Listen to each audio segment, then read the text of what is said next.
Our scripture reading today comes from the 100th Psalm. Make a joyful noise unto the Lord, all ye lands. Serve the Lord with gladness. Come before his presence with singing, and know ye that the Lord, he is God. It is he that hath made us, and not we ourselves. We are his people, and the sheep of his pasture.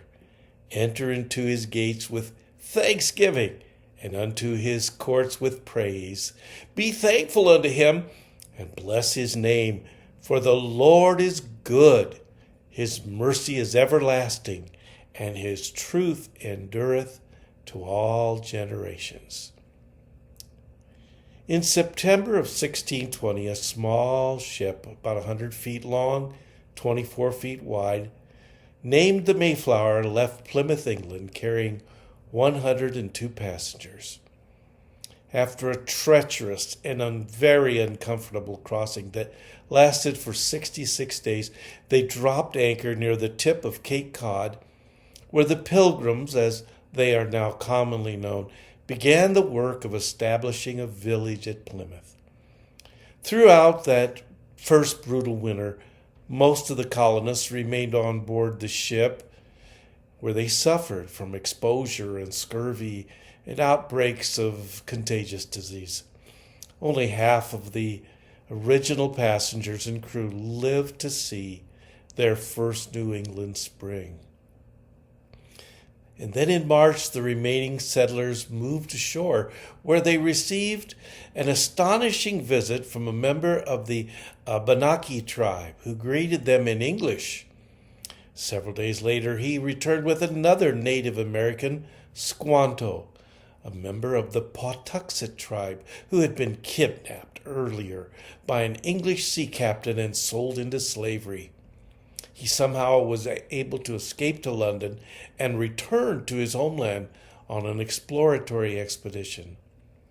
Squanto taught the Pilgrims, who were weakened by malnutrition and illness, how to cultivate corn, extract the sap from maple trees, and catch fish in the rivers and avoid the poisonous plants. He also helped the settlers forge an alliance with the Wampanoag, a local tribe which would endure for more than 50 years. Tragically, it remains as one of the sole examples of harmony between European colonists and Native Americans. In November of 1621, after the Pilgrims' first corn harvest proved successful, Governor William Bradford organized a celebratory feast and invited a group of the fledgling colonies, Native American allies, including the Wampanoag chief Massasoit, now remembered as America's first Thanksgiving. Although the Pilgrims themselves may not have used the term at the time, the festival lasted for 3 days. Now, historians have suggested that many of the dishes were likely prepared using traditional Native American spices and cooking methods. Pilgrims had no ovens and not much of a sugar supply, which had been dwindled by the fall of 1621. So the meal probably did not feature pies, cakes, or other desserts, which have become a hallmark of our modern celebrations. Instead, they feasted on lobster and seals and swans. That was on their menu. And then for more than 2 centuries following this feast, days of Thanksgiving were always celebrated by the individual colonies and states. It wasn't until 1863, in the midst of the Civil War, that President Abraham Lincoln proclaimed a national Thanksgiving Day to be held each November. Thanksgiving is inspiring, isn't it? There's something about this holiday that causes us to reflect on what's really important. But as we all know, that warm and fuzzy feeling doesn't last forever. And too often we treat gratitude as a holiday ornament that we pull out of storage when we're ready to decorate, and then after the holidays are over, we pack it away and get back to the daily grind of life. But this causes us to miss out on the amazing benefits of gratefulness. To help you maintain a spirit of appreciation all year long, please consider these unbeatable benefits of gratitude. Thankfulness improves relationships because everyone has a need and desire to be appreciated. Spouses and children, parents, friends, co-workers, even the strangers you meet in passing. Everyone wants to be validated. We want to be understood. When you express gratitude for people, you meet their needs and lift their spirits and make them feel validated, that they're important.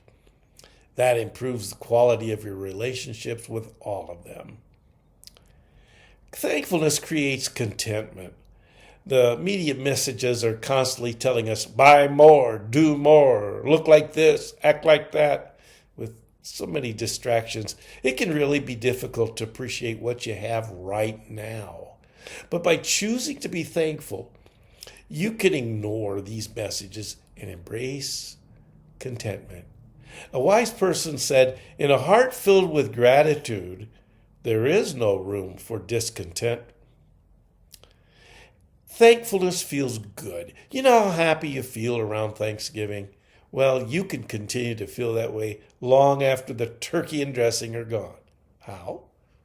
All you have to do is count your blessings and turn your heart and thoughts toward gratitude. The warm and fuzzy feelings will just follow. Thankfulness keeps us healthy. You know, the holidays can be a stressful time for many, and reflecting on what you're thankful for will actually reduce your stress. Feelings of thankfulness have tremendous positive value in helping people cope with daily problems, especially stress, says University of California, Davis psychology professor Richard Emmons. When we stop focusing on what we don't have and begin focusing on everything we do have, our shoulders relax and we invite peace, patience, and health into our lives. Thankfulness cultivates humility. Arrogance and ungratefulness go hand in hand, but the opposite is also true. When you choose to be thankful for even small blessings in your life, you foster a heart of humility and a spirit of graciousness. Thankfulness is definitely contagious, and just as fear and worry are contagious, so is the spread of gratitude. When you're inspired by others' gratefulness, it prompts you to have grateful thoughts and actions as well. You can be the force that spreads gratitude in our homes and workplace, schools, and community. Thankfulness displays God's character. The Bible is full of passages on gratitude and thankfulness. It's used in commands and parables and prayers, and this quality is very important to God. Unlike talent, gratitude is something that's freely available to each and every one of us and is completely within our control. So when you actively practice gratefulness, you become more of who God created you to be. I want to end with a Thanksgiving prayer by Ralph Waldo Emerson. For each new morning with its light, for rest and shelter of the night, for health and food, for love and friends, for everything thy goodness sends, we are thankful.